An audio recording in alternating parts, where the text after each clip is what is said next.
Bismillahirrahmanirrahim. Students, Assalamu alaikum. This is biology class and for grade 9. And I have told you so many times that I am Ms. Zebnisa, your biology teacher. So there is no need to more introduction. Uh, I hope you all are fine. Today we are going to do the uses of enzyme. We are doing chapter number 6 and the topic is enzyme. Enzymes are used in different industries for fast chemical reaction, ताकि जो है chemical reaction fast हो. Food industry में number 1 they are use in food industry, beverage industry, paper industry and biological detergent. First food industry में they break up the starch into simple sugar. Complex starch molecule होते हैं. जैसे कि हमें पता है कि बेसिकली फूड जो है जो हम प्लांट से लेते हैं वो स्टार्च की फॉर्म में होती है, तो उसको सिंपल शुगर में कन्वर्ट करते हैं और इससे हम बनाते हैं वाइट ब्रेड और बन्स, जो आपके कॉमन यूज़ में आजकल बहुत ज़्यादा ये यूज़ भी होते हैं. बेवरेज इंडस्ट्रीज़ जैसे ड्रिंक्स हैं, तो enzyme break starch and protein उसमें भी, और they products are use for yeast fermentation. Yeast की फर्मेंटेशन के लिए, यानी फर्मेंटेशन क्या होता है कि उसमें ग्रोथ हो जाती है माइक्रो ऑर्गेनिज्म से, जिससे वो चीज़ फूल जाती है टू प्रोड्यूस अल्कोहल प्रोड्यूस करने के लिए. Number 3 in paper industry enzymes break starch to lower is viscosity. Viscosity क्या है? एबिलिटी टू फ्लो, कि वो कितना विस्कस है, कितना वो फ्लो कर सकता है. तो उसकी विस्कोसिटी, क्योंकि थिकनेस वो उसकी कम करती है, और that adds in making paper, और जिसकी वजह से पेपर की प्रोडक्शन जो है वो इजी होती है. Next is the biological detergent, जो हमारे घरों में यूज़ होते हैं और स्टेन रिमूव करने के लिए, जो कपड़ों पे दाग लग जाते हैं. तो इसी तरह इसकी एग्जांपल आप कर सकते हैं. प्रोटीएज एंजाइम जो है वो किसके लिए होते हैं? प्रोटीन स्टेन के लिए फ्रॉम क्लॉथ. जैसे हम ऑयली चीज़ें खाते हैं, कोई आपके कपड़ों पे स्टेन लग जाए. और amylase enzymes are use in dish washing to remove resistance starch residue. यही वही बात कि चिकनाई के दाग जो है चिकनी चीज़ों को धोने के लिए डिश वॉशिंग में यूज़ होता है amylase.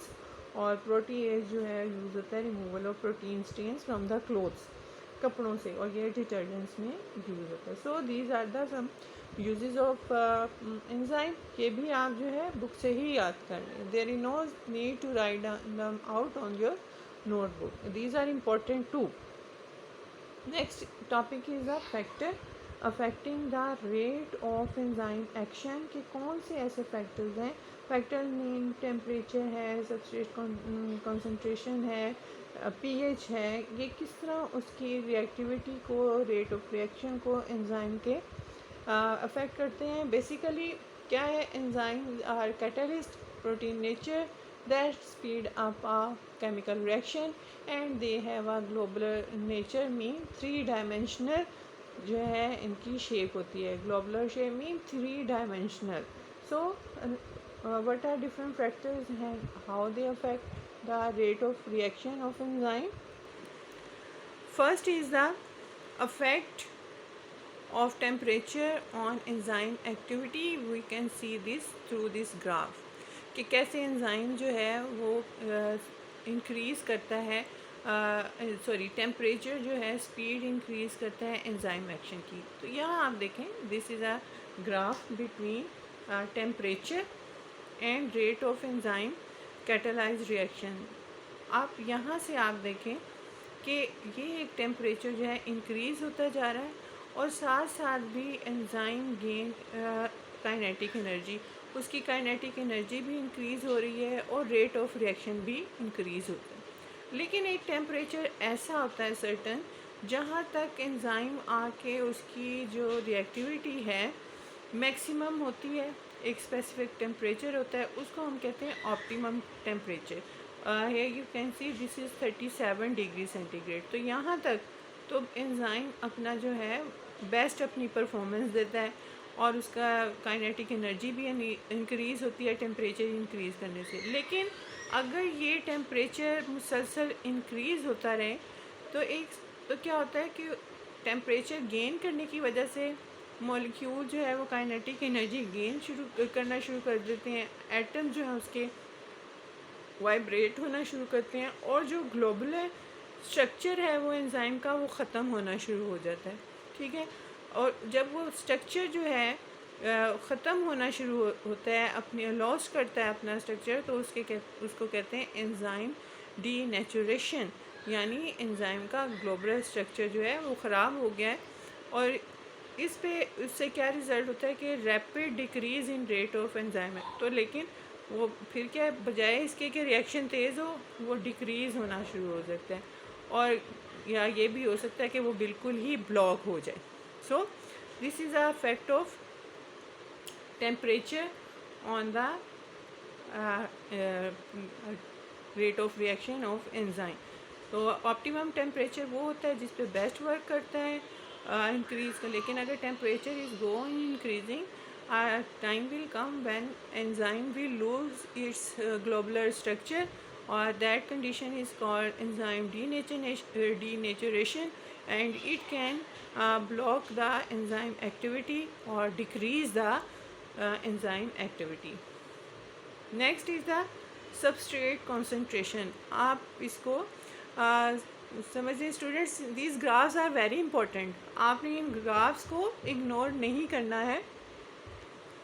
Next is the affect of substrate concentration on enzyme activity. ये कैसे है कि फॉर एग्जांपल ये एक सबस्ट्रेट है, ठीक है, और ये वाली ये एक्टिव साइट है जिस पे एंजाइम ने आके वर्क करना है।